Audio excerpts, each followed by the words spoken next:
starting from our very first pronoun, that is personal pronoun. Okay, before getting into it, we'll just think about this word personal.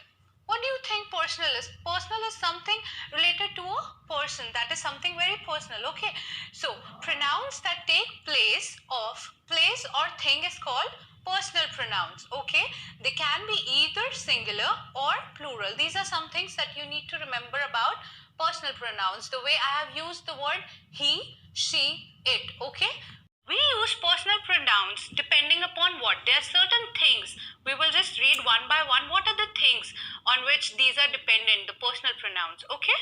The first thing is number, singular or plural. Okay. Example, Ram went on. Now, moving on, this is a very important part of personal pronouns. It talks about persons. Okay, it includes first person, second person and third person. Now, I have noticed that many people have confusion in first person, second person and the third person. So let us take it very simply and easily. Okay, so the first person is somebody who's talking. The speaker is called the first person. Okay, now the second person is who am I talking to? I'm talking to you right now. So that is the second person. Now the third person will be the person I am talking about. Okay, so I hope that the difference between the first person and the second person and the third person is clear to you. Okay, let me give you an example. If I say that I need to talk to you, so here I will be the personal pronoun and it will be the first person. Okay, I need to talk to you. You will be the second person. And if I further extend the sentence and I say that I need to talk to you about her. Okay, so her will be the third person. I hope that it is clear to you. And this is a quick small, you can say a table that will help you a lot. I will just read it out for you. So the speaker is the first person as I mentioned. So for the speaker we use I, and in the objective case we can use me. And whenever you're talking about now, speakers can be plural also, okay? So it will be we in that case. And the second person always remains the same. Second person is always you. Okay, moving on to the third person. Third person is the person I talk about. So I can talk about he, she or it. So he, she, it will be the third person. This is the case when they are singular. Okay, but when I'm moving on, if I'm talking about more than one person, it will be plural. In that case, I will use the pronoun they. Okay, so I hope personal pronouns are clear to you. Moving on to our second type of pronouns, that are possessive pronouns. Now, children, before moving on, I always focus on this point that we are not cramming anything. Just go into the roots. What do you mean by the word possessive? Now, possessive here means to possess something, okay, to own something. Okay, let's read. Pronouns that show possession are called possessive pronouns. Okay, this is my pen. So this shows possession. Okay. Now let's read some examples. Example is, this bag is mine. It again shows possession. Yours, what do you think? Yes, this shows possession. So this will be the possessive pronoun. Okay, so let's move on. We'll be moving on to this table and I believe that this table will be really helpful for you. Okay, now just remember that we are talking about possessive pronouns right now and in accordance to the persons we are going to talk about. Okay, when I talk about this pen and I say that this pen is mine, okay, but there are some other things, say like this pen belongs to me and my friend, then what am I going to say? I will say that this pen is ours. Okay, so as in when the subject or the pronoun changes from singular to the plural, you are going to change the pronoun as well.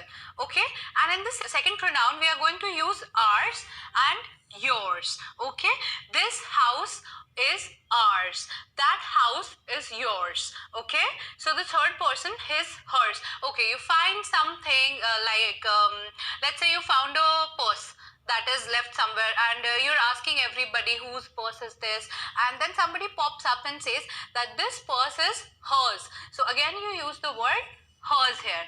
Instead of a purse, you found two of the bottles and then you're finding the owner to that bottle, and then somebody tells you that these bottles are theirs. Okay, so then you're using the pronoun theirs.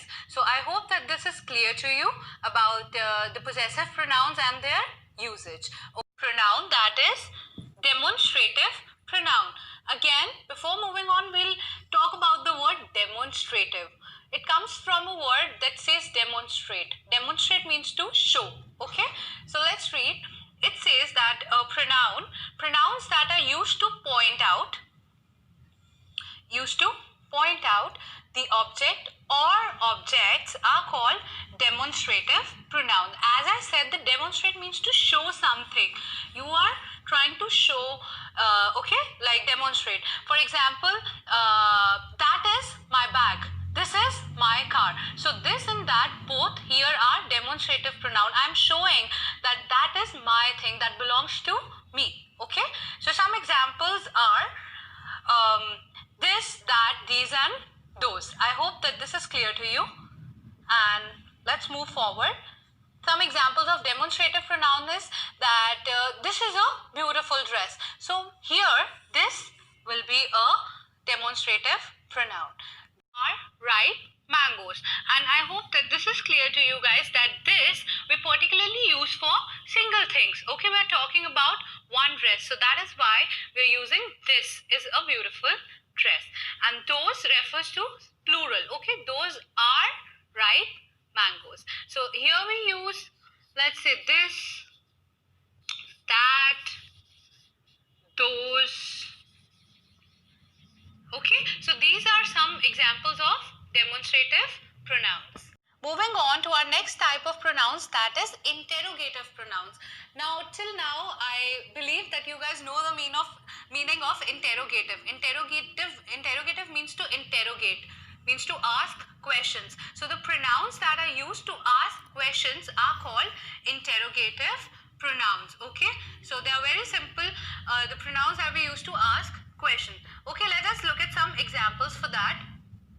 And some examples are, say, what do you like? What do you like to have? Tea or coffee? I am asking you, what would you like to have? So here the word what will be my pronoun and it will be termed as interrogative pronoun. Okay? Who is your favorite cricketer? Okay, you watch a lot of cricket, okay, and then I ask you, okay, who is your favorite cricketer? So who here again would be a pronoun, that is interrogative pronoun. Again, moving on, which is your bicycle? Okay, I hope that this is clear to you and will be pronoun. Now here, think about the word relative. Relative here doesn't mean the relatives that come to our place. No, this doesn't mean that. Relative means something that is relatable. Okay, now who, that, whom, whose, which are called relative pronouns, where we are able to relate something.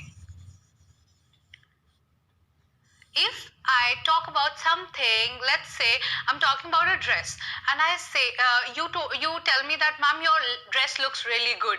So I say that this is the dress that you gifted me. So when I say that, this is the dress that you gifted me. So here I am trying to relate that this is the same dress that you gifted me. So here that will be a pronoun that is called a relative pronoun, where we are relating to things or to events. Okay, I hope it is clear to you, and when we will read more examples it will get even clear.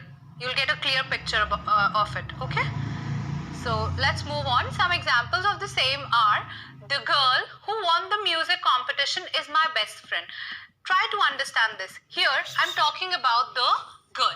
Okay, what am I trying to say? That she won the competition and she was my friend. How am I relating it? This is the girl who won the competition. Music competition is my best friend. So here who will be a relative pronoun. You are relating it. You are not asking a question. Keep this in your mind. Don't get confused that who, what, and we use WH for interrogative pronouns here. But you see, we are not asking a question. We are just relating. So it's a relative pronoun. Okay, the next example is, the boy who you were talking to is the captain of our school cricket team. Okay, again you see I am showing a relation here, that the boy you were talking to is the captain of our school cricket team. Okay, so I hope that this is clear wherever. Now what do you mean by reflexive? You must have heard this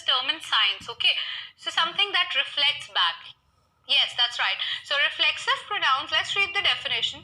Such pronouns are used when the action done by the subject turns back or reflects on the subject. What really happens here is that whatever the action is happening, done by the subject turns back or reflects on the subject.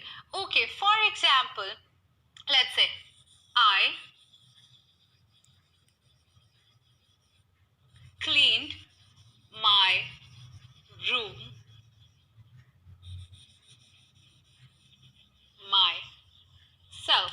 So what do you think is really happening in this sentence? I'm talking about cleaning my room. There is an action that I performed. Okay, I said that I cleaned my room myself. So here when it reflects back, it's like who cleaned my room? So I cleaned my room myself. Okay, so myself will be a reflexive pronoun here. Okay, we'll be reading about more examples, and I hope that it clears your doubts and everything. Okay, so a reflexive pronoun, let's note something about reflexive pronouns. A reflexive pronoun can never be used as the subject of a sentence. I can never say that myself cleaned the room. Now, what do you mean by reflexive? You must have heard this term in science. Okay, so something that reflects back. Yes, that's right. So reflexive pronouns, let's read the definition. Such pronouns are used when the action done by the subject turns back or reflects on the subject. What really happens here is that whatever the action is happening, done by the subject turns back or reflects on the subject. Okay, for example, let's say I cleaned my room myself. So what do you think is really happening in this sentence? I'm talking about cleaning my room. There is an action that I performed. Okay, I said that I cleaned my room myself. So here when it reflects back, it's like who cleaned my room? So I cleaned my room myself. Okay, so myself will be a reflexive pronoun here. Okay, we'll be reading about more examples, and I hope that it clears your doubts and everything. Okay, so a reflexive pronoun, let's note something about reflexive pronouns. A reflexive pronoun can never be used as the subject of a sentence. I can never say that myself cleaned the pronouns, that is emphasizing pronoun. Now the word emphasizing means to give emphasis, to lay stress on something. Okay, so let's read the definition. Pronouns that are used to add emphasis are called emphasizing pronouns. Okay, the pronouns that we used to lay stress, like a lot of stress. Now children generally get confused between emphasizing pronouns and reflexive pronouns.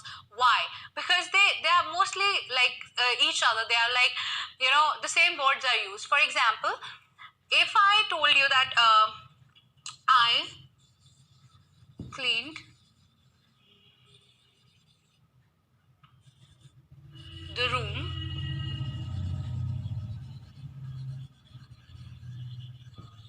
myself. This was the example, if you remember, I gave you earlier. Now here, myself was the reflexive pronoun because I was reflecting it. Okay, but if I play with the words and I say that I myself cleaned the room.